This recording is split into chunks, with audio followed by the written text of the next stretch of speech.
Episode Forgiven. Born with the key. Before we measure the world, we measure what moved inside us. This is the Inner Measure with Reasonaut X. Short talks where music, thought, and life meet in the same room. Take the measure inward, then carry it outward. Resonate, elevate, demonstrate. Visit Reasonaut X on Facebook for conscious music, new thoughts, and conversations that keep the signal moving. So somebody hears the song and asks me, what is forgiven really about? Before I answer that, let me place a note at the door. This talk may not land the same way for everybody. I know that. I respect that. If you hear this differently, I am not here to insult your faith, your church, your religion, your tradition, or the people who helped you survive. Faith has carried people through fires I will never fully know. I respect that. My issue is not with faith. My issue is with systems that use faith to keep people small. My issue is with circular answers that never let the soul breathe. My issue is with being told to seek, then being punished for asking questions. Because Jesus said, seek, and you will find. He said, knock, and the door will be opened. He said, what is hidden will be revealed. So if the truth cannot survive a question, then maybe it was not truth we were protecting. Maybe it was control. That is where I'm speaking from. Not hate, not mockery, not disrespect. Just the measure I see when I put the words beside the world and ask why they do not match. So if this resonates, let it resonate. If it does not, I still respect you. He who hath an ear, let him hear. Now let me answer the question. What is forgiven really about? It is not about me begging to be forgiven. Let me start there, because that is the trap. People hear the word forgiven and they automatically think somebody is crawling toward heaven with their head down, asking not to be thrown away. That is not this song. That is not this signal. This song is not about asking for forgiveness. This song is about realizing forgiveness was already provided. It was already written into the breath. And I do not say that lightly, because Jesus told them not to rejoice because Spirit submitted to them, but to rejoice because their names were already written in heaven. Written, already marked, already known. So when the song says, we ain't living in the prison, we're living in what's written, that is not decoration. That line is the doorway, because if my name is written in the book of life, then life was not waiting for me to prove I belong to it. Life had already made room. Life had already opened the page. Life had already placed me in the story. That means forgiveness was not sitting at the end of the road like a prize. Forgiveness was written into the breath. And John says something else. In the beginning was the Word. The Word was with God. The Word was God. All things were made through the Word. And in that Word was life. So when I say it was placed in my spirit, I mean the same pattern is there. Word, life, breath, spirit, form, function, potential. I did not arrive empty. I arrived carrying something. I arrived with life already moving through me. I arrived with the word already echoing in the architecture. When I got here, it was already here, in me, with me, before me. That is why I cannot believe I was born into spiritual prison. I believe I was born into potential. I was given form. I was given breath. I was given function. And if I was given form and function, then I was given the potential for purpose. Now let us deal with the contradiction. Because if people are going to say God is all-knowing, then we have to follow that thought all the way through. If God already knew the fall before the fall, if God already saw every wrong turn before the first breath, if God already knew every drift, every failure, every shadow, every moment where humanity woe-dee missed the mark, then what are we really saying? Are we saying God created life just to punish it for becoming what God already knew it would become? Are we saying this whole thing is a trap, a torture chamber with stained glass windows, a dead office with hymns playing in the lobby? That does not add up. Because either God knew and still created, which means mercy had to be present before failure, or God did not know, and then people need to stop calling God all-knowing. You cannot have it both ways without hearing the contradiction crack in your own hands. And I am not saying humans do not do wrong. Of course we do wrong. We drift. We lie to ourselves, we wound each other, we waste time, we ignore what we already know. But wrongdoing is not proof that I was born broken. Wrongdoing is proof that I stepped away from what I already carried. That is different. That is the difference between condemnation and correction. Condemnation says, you are dirty. Correction says, you know better, return. Condemnation says, you are locked out. Correction says, you are standing in the doorway, move. And then they tell us Jesus came to conquer sin. Fine. Then let us take that seriously. If Jesus conquered sin, why are we still being sold sin like it still owns the building? If the debt was canceled, why are people still standing at the counter trying to make us pay? If somebody paid for your lunch and you walk back up to the register trying to pay for it again, that is not humility. That is confusion. And maybe even disrespect to the gift, because either the gift was given or it was not. Either the debt was canceled or it was not. Either the record was taken away or it was not. Either the powers were disarmed or they were not. So when people keep telling us we are still chained, still condemned, still spiritually bankrupt, still waiting for permission, I have to ask, did Jesus do what you said he did? Or are you using his name to keep people paying a debt he already canceled? That is the core. That is where forgiven hits. The song says, love paid the cost up front. That's why we move forgiven. Up front. Before the performance. Before the explanation. Before the failure. Before the shame. Before the doctrine. Before the gatekeeper. Before I even had language for God. Forgiveness was already there. That does not make me careless. It makes me responsible. Because if I am already forgiven, then I do not get to hide behind guilt. I do not get to waste my life pretending I'm waiting for permission. I do not get to act like I do not know right from wrong. I do not get to ask for keys while standing in an open field. My spirit is unlocked. Now what am I going to do with it? That is the real question. Not, am I allowed? Not, will God accept me? Not, did I earn my breath? I am already breathing. So the question is, what am I going to build with this breath? What am I going to repair with this breath? What am I going to heal with this breath? What am I going to become with this breath? Because the command was not just to sit here and wait. It was to be fruitful and multiply. And that is bigger than having children. That is a law of increase. Bring fruit from what was planted in you. Multiply what is good. Multiply awareness. Multiply care. Multiply truth. Multiply function. Multiply the kingdom that is already within and among us. That is not begging to enter heaven later. That is making heaven visible here. Right here. In the work. In the choices. In the way we treat each other. In the way we stop shrinking. In the way we stop pretending we are less than what was placed inside us. And I want to be clear about something else. I am not pulling this out of thin air. This is not me trying to sound deep just to sound deep. The anchors for this talk come from the words people already know, already quote, already claim to stand on. Luke says the kingdom does not come by people pointing here or there, because the kingdom is within you. John says those who believe will do the works Jesus did, and greater works than these. Thomas says if they tell you the kingdom is in the sky, the birds got there first. If they say it is in the sea, the fish got there first. The kingdom is inside you and outside you. And Thomas also says the kingdom is spread out upon the earth, but people do not see it. Those are the anchors. That is the measuring rod. I am not asking anybody to believe me just because I said it. I am asking them to look at the words and ask what those words actually unlock. Now let us go right to the words. In Luke, they asked Jesus when the kingdom of God would come. That matters, because people are still asking the same question. When is it coming? Where is it? Who gets in? Who is allowed? Who holds the gate? And Jesus does not answer the way people expect. He says the kingdom does not come with observation. He says they will not say, look here or look there. Then he says, the kingdom of God is within you. Now sit with that. Do not run past it. Do not decorate it with doctrine so fast that you miss the blade.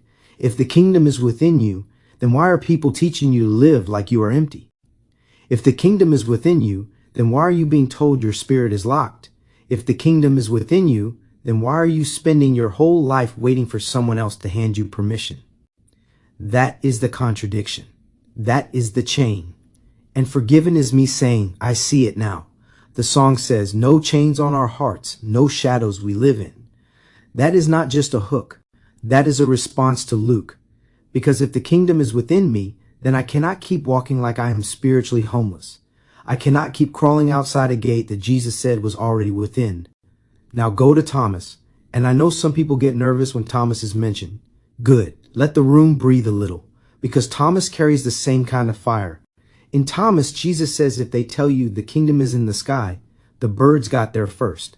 If they tell you it is in the sea, the fish already beat you there. Then comes the turn.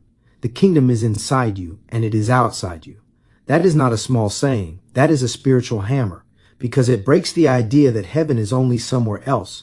It breaks the idea that the kingdom is only later. It breaks the idea that your life is just a waiting room for death. If the kingdom is inside and outside, then the work is not escape. The work is recognition. The work is awareness. The work is bringing what is hidden into motion. So when I say I am forgiven, I am not saying I am better than anybody. I am saying I am done pretending I do not have access. I am done pretending the door is closed. I am done pretending God created me just to keep me crawling. And if someone still says heaven is only later, only somewhere else, only after death, then I have to ask, why did Jesus teach us to pray this way? Our Father who art in heaven, hallowed be thy name. Thy kingdom come, thy will be done on earth as it is in heaven. On earth, not just above earth, not just after earth, not just when we leave earth, on earth, as it is in heaven. That line matters. Because Jesus was not teaching people to pray for escape only. He was teaching alignment. He was teaching responsibility. He was teaching us to bring the pattern of heaven into the practice of earth. That means the kingdom is not just something we wait for. It is something we participate in. It is something we demonstrate. It is something we build through action, truth, mercy, justice, care, and accountability. And that is where people want to pass the buck. We want God to do all the work. We want heaven to arrive without us changing how we live. We want the kingdom to come while we keep acting like we do not know right from wrong. But if the prayer says, thy will be done on earth, then earth becomes the work site. And we are standing in it. That does not make us superior. That does not make us holy celebrities. That does not make us stronger than everyone else. It makes us responsible. And responsibility demands accountability. Because if you cannot define what you are responsible for, then you do not know where you are headed. And if nobody knows where they are headed, then Jesus already gave the image for that too. The blind leading the blind. Both fall into the pit. That is why this matters. Forgiven is not freedom from responsibility. Forgiven is freedom into responsibility. It means shame no longer gets to lead me. Fear no longer gets to define me. The crowd no longer gets to own me. But now I have to walk with my eyes open. Now I have to live like the kingdom is within me and among us. Now I have to move like on earth as it is in heaven was not poetry. It was instruction. It was assignment. It was the measure. Now we have to ask the question nobody wants to sit with. Who is giving the forgiveness? Because if someone commits adultery, does that mean they have to be dragged into public view before they can be forgiven? Does the crowd have to see the shame? Does the crowd have to approve the tears? Does the crowd have to inspect the wound before mercy is allowed to move? Because Jesus already answered that. They brought the woman caught in adultery into the open. They made her failure public. They turned her life into evidence. They stood around her with stones in their hands and scripture in their mouths. And Jesus did not join them. He did not ask the crowd for permission to see her humanity. He did not turn her shame into a sermon prop. He did not say, let us all decide if she deserves mercy. He turned the mirror back on the accusers. Let the one without sin cast the first stone. In other words, if you are clean enough to condemn her, then throw. If your house is not glass, then throw. If your hands have never hidden anything, then throw. If your spirit has never drifted, then throw. And one by one, the stones got heavy. That is what truth does. It makes the weapon too heavy to hold. So when I hear people talk about forgiveness like it belongs to the public, I do not hear Jesus. I hear the crowd. I hear the same old system trying to drag somebody into the street and call it righteousness.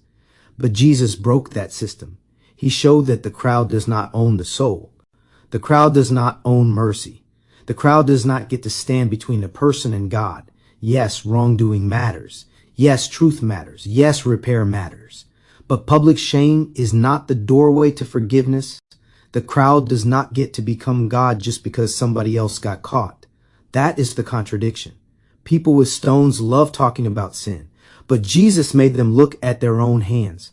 And when they looked honestly, they walked away. And when Jesus finally speaks to her, he does not say what the crowd wanted him to say. He does not say, you are filthy. He does not say, you are finished. He does not say, you better spend the rest of your life begging to be forgiven. He says, neither do I condemn you. Then he says, go and sin no more. Now people hear that like a threat. I hear it like freedom. I hear Jesus saying, do not go back into the thing that almost let them destroy you. Do not stay addicted to the pattern that gave the crowd a stone. Do not keep playing a game built to shame you. Do not hand your spirit back to the system that dragged you into the street. Go, move, live. Sin no more. Not because God is waiting to hate you, but because you are worth more than the pattern that trapped you. That is what I think Jesus was showing. He was not trying to make us less human. He was trying to make us fully human. Not crawling, not hiding, not performing, not surviving under shame. Human, awake, responsible, alive. He was showing us how to thrive, not just survive. That is the part people miss. They turned sin no more into a hammer. Jesus used it like a door. The crowd used truth to expose her. Jesus used truth to release her. The crowd wanted her secret to become her sentence. Jesus made her future bigger than her exposure. That is why this matters. Because if no one can judge you, then no one can spiritually own you. If no one can shame you, then no one can keep you crawling.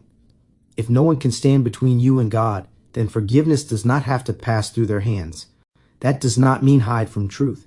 That means stop giving your truth to people who only know how to turn it into chains. Some things are between you, God, and the person actually affected. Not the crowd, not the religious theater, not the stone committee, not everybody with a mouth and a shadow. Jesus was showing her, your life is not over because they saw your wound. Your spirit is not theirs because they found your failure. Your future is not canceled because they caught your past. Go, sin no more. In other words, stop living beneath the thing that almost buried you. Stop drinking from poisoned water. Become real water. Living water. The kind Jesus spoke about. The kind that does not just keep a person alive, but rises up from within them. A spring, a source, a life moving from the inside out. That is what forgiven means. Not permission to keep falling asleep. Not permission to keep hurting yourself. Not permission to pretend. Wrong is right. Forgiven means the chain is broken, so now walk like it. Forgiven means shame lost its authority, so now live clean. Forgiven means the crowd dropped the stones, so do not go pick them back up. Forgiven means your spirit is unlocked. Now move like water. Now go to John. In John, Jesus says the one who believes in him will do the works he does. Then he says greater works than these. Greater works. Now do not skip that because it makes you uncomfortable. If Jesus said greater works, then why are people teaching us to stay weak forever? If Jesus said greater works, then why are we told we can never become what he was showing? If Jesus said greater works, then why is the message so often, stay small, stay ashamed, stay dependent, stay waiting? What are we then? What are we supposed to be? Weak forever, begging forever, ashamed forever, spiritual children forever? No. That does not sound like good news to me. That sounds like fear wearing holy clothes. The good news sounds like movement. The good news sounds like responsibility. The good news sounds like the kingdom is within you. Now live like it. The good news sounds like greater works are possible. Now stop acting like you were born with nothing. The good news sounds like you were already given breath, form, function, and potential. Now go get the purpose. That is why the song says, this ain't weakness. This is mastery of tone. Because being forgiven does not make me careless. It makes me responsible. If I am already forgiven, then I do not get to hide behind guilt. I do not get to waste my life pretending I'm waiting for permission. I do not get to act like I do not know right from wrong. I do not get to keep asking for a key while standing in an open field. My spirit is unlocked. Now what am I going to do with it? That is the real question. Not am I allowed? Not will God accept me? Not did I earn my breath? I am already breathing. So the question is, what am I going to build with this breath? What am I going to repair with this breath? What am I going to heal with this breath? What am I going to become with this breath? That is where the work begins.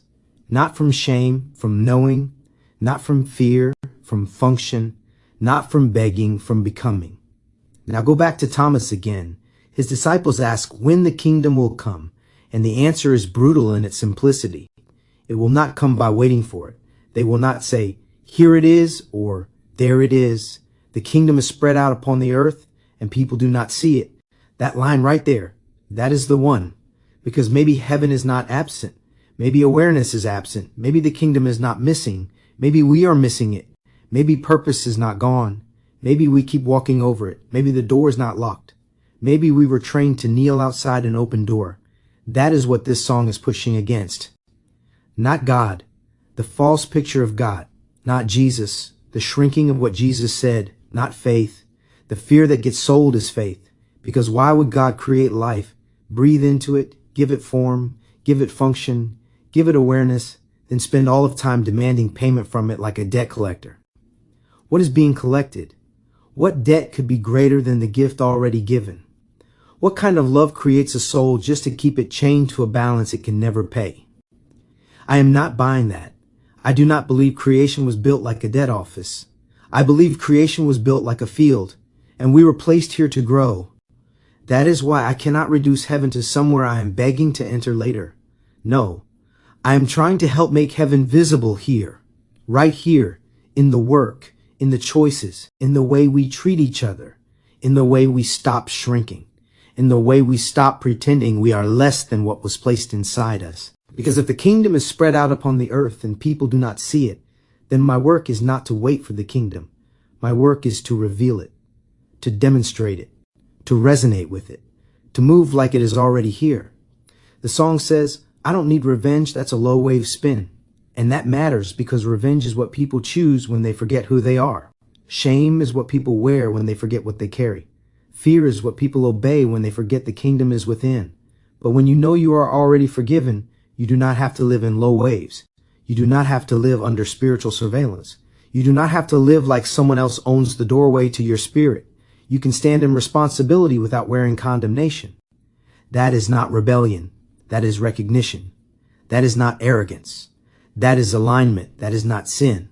That is waking up to the form and function you are already given. I have already been through valleys. I have already walked through things. I have already stood close enough to the edge to look at life plain. And the truth I keep coming back to is simple. I am here. So there is potential. If there is potential, there is function. If there is function, there is responsibility. And if there is responsibility, then I need to stop acting like I do not know. Because I do know. That is the fire under this song. Forgiven is not a song about escaping judgment. It is a song about stepping out of false judgment. It is not me asking heaven to open. It is me realizing the kingdom was already spread out in front of me, in the air, in the work, in the choices, in the people, in the moment, in the breath, right here. Not just above, not just later, not behind some locked gate, here. And if it is here, then I have to move like it is here. I have to live like I am not chained. I have to work like I was sent with function. I have to love like my spirit is not poor. I have to choose like I know right from wrong. I have to stop shrinking under systems that benefit from me doubting my own access. That is what forgiven means to me. It means I was not born waiting for permission. It means I was not born spiritually bankrupt. It means I was not born as sin looking for a savior. I was born as potential learning how to stand upright. I was born as breath with responsibility. I was born as a signal with work to do. And yes, I may drift. Yes, I may fall. Yes, I may have to correct myself. But correction is not condemnation. Growth is not guilt. Responsibility is not shame. I am already forgiven. Now I have to live like I know it. So if somebody asks me what the song is about, that is my answer. It is about Luke saying the kingdom is within you. It is about Thomas saying the kingdom is inside you and outside you. It is about Thomas saying the kingdom is spread across the earth, but people do not see it. It is about the prayer saying, thy kingdom come, thy will be done on earth as it is in heaven. It is about John saying greater works are not only possible, but expected. It is about Jesus standing between a woman and a crowd with stones and showing us that the crowd does not own forgiveness. It is about hearing those words and refusing to live beneath them. Because at some point you have to ask, if the kingdom is within me, why am I living like I am empty? If greater works were spoken over us, why am I acting like smallness is holy? If the kingdom is spread across the earth, why am I waiting for death to find it? If Jesus taught us to pray, thy will be done on earth as it is in heaven, why am I waiting for heaven instead of helping reveal it here? If Jesus said, neither do I condemn you, why am I letting the crowd condemn me? If Jesus said, go and sin no more, why am I treating that like a threat instead of a doorway? If God gave me breath, form, function, and potential, why am I pretending I have no purpose? That is the contradiction. That is the lock. That is the lie. And forgiven is the sound of that lock breaking. Like the song says, write it in the heavens, we rise up forgiven. Not crawl up, not beg up, not wait outside the gate. rise up forgiven. He who hath an ear, let him hear. That is the frequency, that is the song, that is the work. Take the measure inward, then carry it outward. Resonate, elevate, demonstrate. This is Reasonaut X. Visit Reasonaut X on Facebook for conscious music, thoughts, and conversation. Facebook.com Reasonaut X. Leave your thoughts or comments and let the measure travel.